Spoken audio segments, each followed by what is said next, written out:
نحمده ونصلي على رسوله الكريم. اما بعد اعوذ بالله من الشیطان الرجیم. بسم اللہ الرحمن الرحیم. یا ایھا الذین آمنوا اتقوا اللہ وکونوا مع الصادقین. صدق اللہ مولانا العظیم وبلغنا رسولہ النبی الکریم ونحن علی ذلک لمن الشاہدین والشاکرین والحمد للہ رب العالمین. ابھی آپ لوگوں نے ماشاءاللہ بڑی اچھی اچھی نعت منقبت اور مولانا جنید صاحب کی تقریر کو سماعت فرمایا. ذہن میں ایک بات چل رہی تھی ہمارے کہ جس کے عرس پاک میں ہم لوگ شامل ہوئے ہیں، اپنے گھروں کو چھوڑ کر، اپنے اتنی قیمتی نیندوں کو چھوڑ کر، سکون کو چھوڑ کر جس اللہ کے صالح بندے کے عرس میں آئے ہیں، تقریباً ہم کو لگتا ہے جتنے لوگ یہاں حاضر ہیں زیادہ سے زیادہ لوگوں نے بابا کی حیات کی زندگی کو دیکھا ہوگا. بابا کو چلتے دیکھا ہوگا، بیٹھتے دیکھے ہوں گے، بہت سے لوگ ان کو سوتے ہوئے دیکھے ہوں گے، بہت سے لوگ ان کو عبادت کرتے ہوئے دیکھے ہوں گے، بہت سے لوگ قرآن کی تلاوت کرتے ہوئے دیکھے ہوں گے، بہت سے ایسے لوگ ہوں گے کہ وہ یہ دیکھے ہوں گے کہ ہمیشہ دوسروں کی مدد کے لیے دونوں ہاتھ اٹھا کر دوسروں کی مدد کیا کرتے تھے. مصیبت زدہ آتا تھا، اس کی مصیبت کے لیے جو بھی بنتا تھا کر دیا کرتے تھے. غریبوں کی مدد کرتے تھے، جن کے گھروں میں لڑکیاں بالغ ہوتی تھی، اگر شادی کے لیے کسی چیز کی کمی ہوا کرتی تھی، الحمدللہ یہ چشتی نے اپنی آنکھوں سے کئی مرتبہ دیکھا کہ بابا کہا کرتے تھے بیٹا تم شادی کا کام شروع کر دو، جتنے خرچے ہوں گے انشاءاللہ ہم دے دیں گے تمہیں. آپ لوگوں کے سامنے جو باتیں ہم بتانا چاہتے 5-10 منٹ میں آئے ہیں، کچھ لے کر جائیے. یہ نعت میں اچھلنا کودنا ٹھیک ہے، یہ بھی تمہارا عشق مزاجی ہے، لیکن یہ حقیقت نہیں ہے. حقیقت والے اچھلا نہیں کرتے، مچلا نہیں کرتے. جو طریقہ آپ نے نوجوانوں کا معاملہ ہے اور اسی وجہ سے یہ پڑھنے والے بھی اچھلواتے ہیں، یہ تو خوب اچھالتے ہیں. ان کو یہ نہیں معلوم کہ یار یہ ادب والی نہیں ہے. لوگ فرشتے کی بات کرتے ہیں، فرشتے آئے ہوئے ہیں. یہ ادب والی محفل، ادب سے بیٹھو گے تب ثواب ملے گا، ورنہ مولانا تقریر کرے نا جنت ملے گا. اسے جنت نہیں مل جاتی. اتنی سستی جنت نہیں ہے نا کہ تم کو اچھلنے کودنے مل جائے گی. جس ولی کے عرس میں آئے ہو اس کے حیات زندگی سے سبق حاصل کرو. اگر تم چاہتے ہو کہ فیض ملے، ہمارے زندگی میں برکتیں حاصل ہو، ہماری حال جو ہے وہ کال میں بدل جائے اور کال جو ہے وہ حال میں بدل جائے.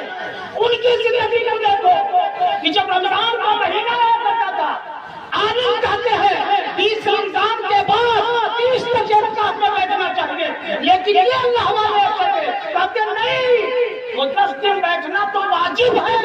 محبت تو یہ ہے کہ رمضان کا چاند نکلے تب تک یہ ہم اللہ کی محبت میں بیٹھیں گے، جب تک شوال کا آئے ہو تو یہ سبق لے کے جاؤ. انشاءاللہ وہ اگر ہر سال پورے رمضان میں اعتکاف میں مسجد میں بیٹھتے تھے تو انشاءاللہ ایک سال ہم بھی اس ولی کے اس طریقے کو اپنا کر اللہ کی محبت میں 1 مہینے کے لیے اعتکاف میں بیٹھیں گے. تب تو فائدہ حاصل ہے یار، ورنہ یہ تمہارے اچھلنے کودنے سے نہیں، پیسہ ایسا جنت مل جاتی ہے.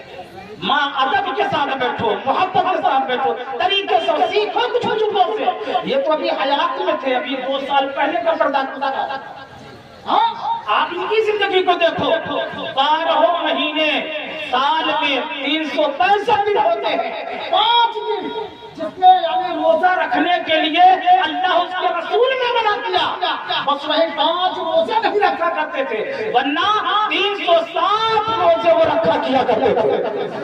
آئے ہو تو سبق حاصل کرو کہ اگر وہ اللہ کے ولی کی بارگاہ میں آئے ہیں، اگر ان سے فیض لینا ہے، برکت لینا ہے، تو کبھی کبھی تم بھی جمعرات کا روزہ رکھا کیا کرو، پیر کا روزہ رکھا کیا کرو. یہ نظر کر کے کہ اللہ تیرے ایک ولی نے سبق دیا ہے کہ اگر جو اللہ کی محبت میں روزے رکھا کرتے ہیں اللہ اس کے مراتب کو بلند کر دیا کرتا ہے. یہ چیز سیکھ کر جاؤ کہ انشاءاللہ ہم بھی یعنی روزے رکھیں گے. ہفتے میں کم سے کم 2 روزے اللہ کی رضا کے لیے. ان کی زندگی جب میں دیکھا تھا رمضان کے مہینے میں آخری اشرے میں زیادہ تر قرآن کی تلاوت کیا کرتے تھے. کبھی تم اپنے پہ کوشش کرو کہ انشاءاللہ ہم بھی قرآن کی تلاوت رات کے تیسرے حصے میں کریں. یہ سبق حاصل کرو. پڑوسیوں کی مدد کرو. آج پڑوسی میں نااتفا کیا ہے. غریبوں کی مدد کی بات کیا کرتے ہیں لوگ، امیروں سے محبت کیا کرتے ہیں. ہم نے ان کی زندگی کو دیکھا ہے. تقریباً مدھیہ پردیش کے علاقے میں گاؤں میں ہم گئے ہوئے تھے.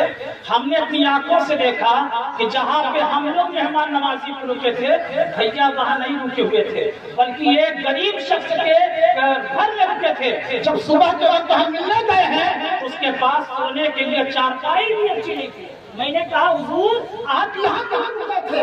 کہا بھیا امیروں کو تو سب پسند کیا کرتے ہیں، غریبوں کو تو میرے نبی کیا کرتے ہیں.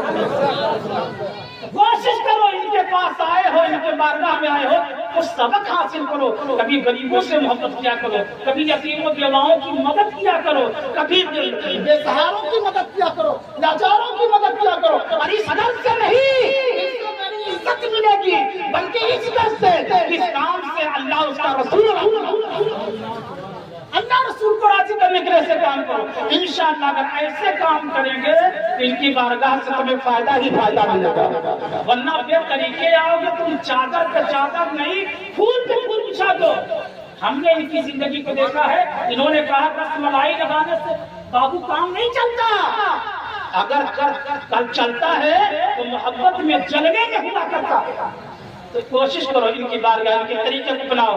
میں دیکھا کرتا تھا کہ کبھی انہوں نے نماز نہیں چھوڑی تھی.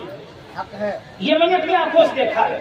یہ میں بتا رہا ہوں، یہ نماز کے پابند تھے، یہ روزے کے پابند تھے، یہ کبھی شریعت کے خلاف کام نہیں کیا کرتے تھے. ہمیشہ حق پرستی کیا کرتے تھے، حق بولا کیا کرتے تھے. کبھی یعنی کوئی بڑا سے بڑا آدمی ہو لیکن یہ حق بولنے میں چوکتے نہیں تھے، سچائی بولا کرتے تھے. کوشش کرو یہ سب چیزیں اپنے اندر لاؤ اور اس کے بعد ان کی بارگاہ میں آؤ.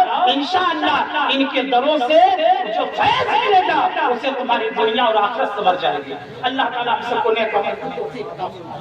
بولنے میں بتلانے میں جو غلطیاں خامیاں لفظیں بھی ادبیاں ہوئی ہو اسے اپنے مولا رحیم کریم کے طفل معاف فرما. اور یہ جو صاحب مزار ہیں ان کے نقش قدم پر ہم سب کو چلنے کی توفیق عطا فرما. خوب کی شہر چمن پھول جنہیں ارشاد رہے، باغباں جاتا رہا گلشن تیرا آباد رہے. السلام علیکم ورحمۃ اللہ وبرکاتہ. اچھا